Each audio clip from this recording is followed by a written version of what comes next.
ദൈവനാമം മഹത്വപ്പെടുമാറാകട്ടെ. വെളിപ്പാട് പുസ്തകത്തിലെ 5 പ്രത്യേകതകളെക്കുറിച്ച് നാം ചിന്തിച്ചപ്പോൾ അതിലെ ഒരു പ്രത്യേകതയായിരുന്നു ഇതിൽ തന്നെ വിഭജനം ഉണ്ട് എന്നുള്ളത്. വെളിപ്പാട് പുസ്തകം 1-ാം അധ്യായം അതിൻ്റെ 19-ാമത്തെ വാക്യത്തിൽ നാം കാണുന്നു, നീ കണ്ടതും ഇപ്പോഴുള്ളതും ഇനി സംഭവിപ്പാനുള്ളതും എന്ന് കാണുന്നു. ഇനി സംഭവിപ്പാനുള്ളത് എന്നുള്ളതിൻ്റെ യഥാർത്ഥ മൂലഭാഷ ഇവയ്ക്ക് ശേഷം എന്നുള്ളതാണ്. അതിലൊന്നത് നീ കണ്ടത് എന്നുള്ളതാണ്. മഹത്വപൂർണനായ ക്രിസ്തുവിനെ കണ്ടു എന്നുള്ളതാണ്. 6 പ്രധാനപ്പെട്ട കാര്യങ്ങളാണ് കണ്ടു എന്നുള്ളതിൽ നിന്ന് നമുക്ക് മനസ്സിലാക്കാൻ സാധിക്കുന്നത്.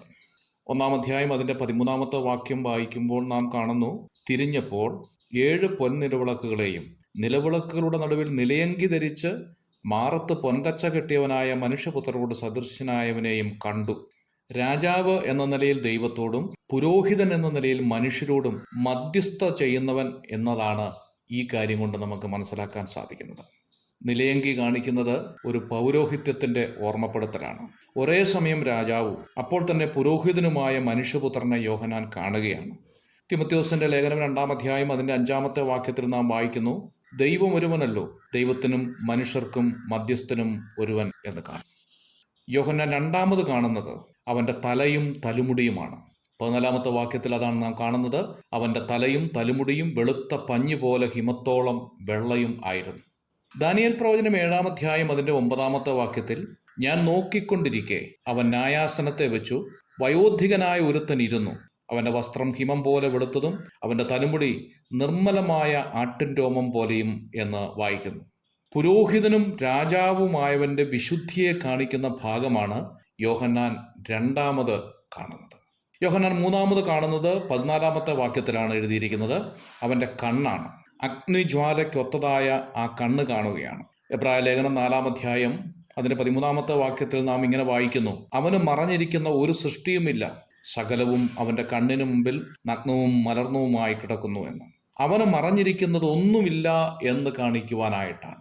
വെളിപ്പാട് പുസ്തകം 2-ാം അധ്യായം 23-ാമത്തെ വാക്യത്തിൽ വീണ്ടും കാണുന്നു, ഞാൻ ഉൾപ്പൂവുകളെയും ഹൃദയങ്ങളെയും അറിയുന്നവനെന്ന് സകല സഭകളും അറിയും എന്ന് രേഖപ്പെടുത്തിയിരിക്കുകയാണ്.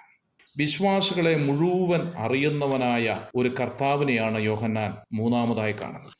4-ാമത് യോഹന്നാൻ കാണുന്ന ഭാഗം അവൻ്റെ കാലുകളാണ്. 15-ാമത്തെ വാക്യത്തിൽ രേഖപ്പെടുത്തിയിരിക്കുന്നു, അവൻ്റെ കാൽ ഉലയിൽ ചുട്ടുപൊഴിപ്പിച്ച വെള്ളോട്ടിന് സദൃശ്യം എന്ന് രേഖപ്പെടുത്തിയിരിക്കുകയാണ്. സകല സഭകളെയും സന്ദർശിച്ച് ശിക്ഷിച്ച് വളർത്തുവാൻ യോഗ്യനായവനാണ് നമ്മുടെ കർത്താവ് എന്ന് വെളിപ്പെടുത്തുന്ന ഭാഗമാണ് അവൻ്റെ കാല് കാണിക്കുന്നത്. 5-ാമത് യോഹന്നാൻ കേൾക്കുന്നത് അവൻ്റെ ശബ്ദമാണ്. 15-ാമത്തെ വാക്യം, പെരുവെള്ളത്തിൻ്റെ ഇരച്ചിൽ പോലെയായിരുന്നു അവൻ്റെ ശബ്ദം എന്ന് രേഖപ്പെടുത്തിയിരിക്കുന്നു. യോഹന്നാന്റെ സുവിശേഷം 11-ാം അധ്യായം 43-ാമത്തെ വാക്യത്തിൽ, മരിച്ച് നാറ്റം വെച്ചതായ ലാസറിനെ ഉയർപ്പിക്കുന്ന സമയത്ത് ലാസറെ പുറത്തു വരിക എന്നുള്ള ആ ശബ്ദം അവൻ്റെ കൽപ്പനാശക്തിയെയാണ് അത് കാണിക്കുന്നത്. 29-ാം സങ്കീർത്തനം നാം വായിക്കുമ്പോൾ 7 ഇടിനാദം എന്ന അപരനാമത്തിലാണ് ഈ സങ്കീർത്തനം അറിയപ്പെടുന്നത്. നമ്മുടെ കർത്താവിൻ്റെ ശബ്ദത്തിൻ്റെ പ്രത്യേകതകളാണ് അവിടെ രേഖപ്പെടുത്തിയിരിക്കുന്നത്. 6-ാമത് യോഹന്നാൻ കാണുന്നത് വലങ്കയിൽ 7 നക്ഷത്രം പിടിച്ചു നിൽക്കുന്നതായിട്ടാണ്. 16-ാമത്തെ വാക്യം. അതിൻ്റെ അർത്ഥം 1-ാം അധ്യായം 20-ാമത്തെ വാക്യത്തിൽ പറഞ്ഞിട്ടുണ്ട്, 7 സഭകളുടെ ദൂതന്മാരാകുന്നു 7 നക്ഷത്രം എന്നാണ്, അഥവാ ശുശ്രൂഷകന്മാരാകുന്നു. 7 നിലവിളക്കുകളുടെ നടുവിൽ വലങ്കയിൽ നക്ഷത്രം പിടിച്ചു നിൽക്കുന്നതായ ഈ കർത്താവ്, ആ നക്ഷത്രം കാണിക്കുന്നത് ശുശ്രൂഷകന്മാരെയാണ് എന്ന് പറഞ്ഞാൽ, യോഹന്നാന്റെ സുവിശേഷം 10-ാം അധ്യായം അതിൻ്റെ 27-ാമത്തെ വാക്യത്തിൽ നാം കാണുന്നുണ്ട്, ഞാൻ അവയ്ക്ക് നിത്യജീവൻ കൊടുക്കുകയും അവ ഒരു നാളും നശിച്ചു പോകുകയുമില്ല, ആരും അവയെ എൻ്റെ കയ്യിൽ നിന്ന് പിടിച്ചു പറിക്കുകയുമില്ല എന്ന് പറഞ്ഞാൽ സുരക്ഷിതത്വത്തെയാണ് കാണിക്കുന്നത്.